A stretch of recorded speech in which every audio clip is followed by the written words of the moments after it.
Peggy 18.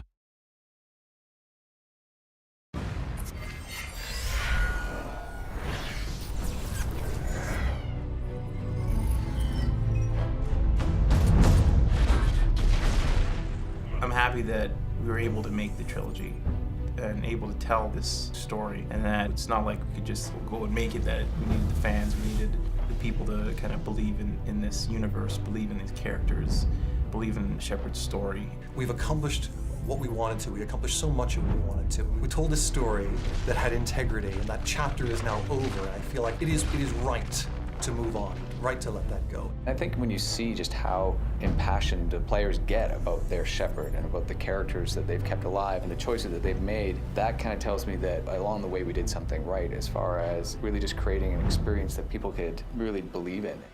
Prepare yourselves for the arrival.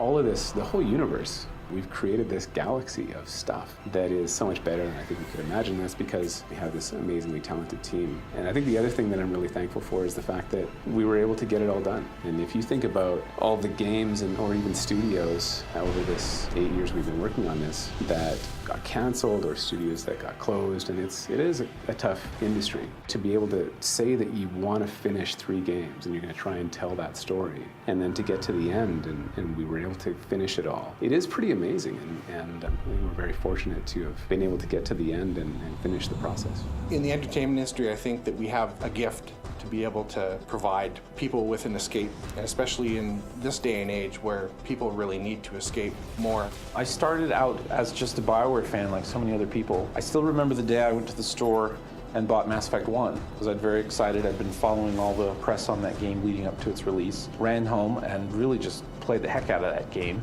and was blown away by the universe they'd created and the characters and the story. I've been with these characters for a really long time, and it does feel like seeing friends that you're probably never going to see again, and a lot of bittersweetness to it.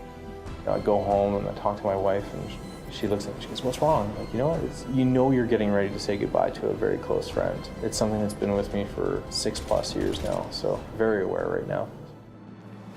What's going on? Couldn't say. Just told me they needed you. I feel incredibly lucky to be able to play a female character like this, to be able to play a leader who isn't necessarily a man or a woman, just a leader. He's a Spectre. Everything he touches is classified. That's Garrus. I love Garrus. I remember playing Mass Effect 1 and not being able to romance Garrus and being pretty upset about that. And then in Mass Effect 2, I remember the head touch. And I was like, this is all I needed. For me, it was Legion, and I think it's because I had his missions in ME2. I finished his missions in ME3, so I had this weird bond with his character, and I enjoyed his character a lot. Like, he was written well, and I'm going to miss that character quite a bit. Professor Mordin Solus? I really liked Mordin, mostly because he sort of made Omega for me. Omega sort of had its thing going for it, but it wasn't quite there, and it wasn't until Mordin was standing there in it, being what he was, that I think it all kind of gelled and made a lot more sense to me. So Mordin made a big chunk of the world work for me, and his finale is amazing, of course, so there's a lot to miss with him. I really love how much I was able to contribute to Mordin's philosophy. I help people, sometimes heal patients, sometimes execute dangerous enemies. It felt like something that was deeper, a little bit more introspective than we were able to do in other parts of the game. Yes, unexpected to be working with Cerberus. The Mass Effect fans are like on any other. At the cons, on Twitter, on Facebook, the passion and the expression of deep feeling about these characters and the connectedness to them is incredible, absolutely incredible. I'll forever be thinking about that. I think it really motivated the team to give it that extra little bit and in their own way say goodbye to some of these characters. I think that's why you're seeing a lot of the really strong scenes or performances sort of in the last year or so. We read you. Give me your location. The Mass Effect universe is huge, right? It's vast. There are so many different stories that we can tell. Shepard is one person in this universe, and him and his friends are great, and we've enjoyed them for all these years, but there are so many more things that we can show and talk about. So I'm really looking forward to working on what the franchise has in the future.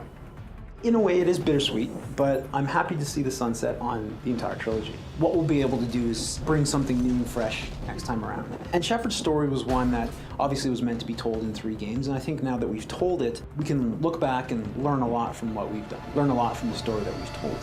I think what's really cool about where we're at now is we still have one more piece to deliver, and that's the Citadel DLC. And then once that's out, the nice thing is that Mass Effect is not over, and we have a team that's working on the next Mass Effect game. And we're thinking about what that would be and how we can bring back a lot of these things that we love about the Mass Effect universe, and to continue to tell the story and to continue to find ways to live in this universe.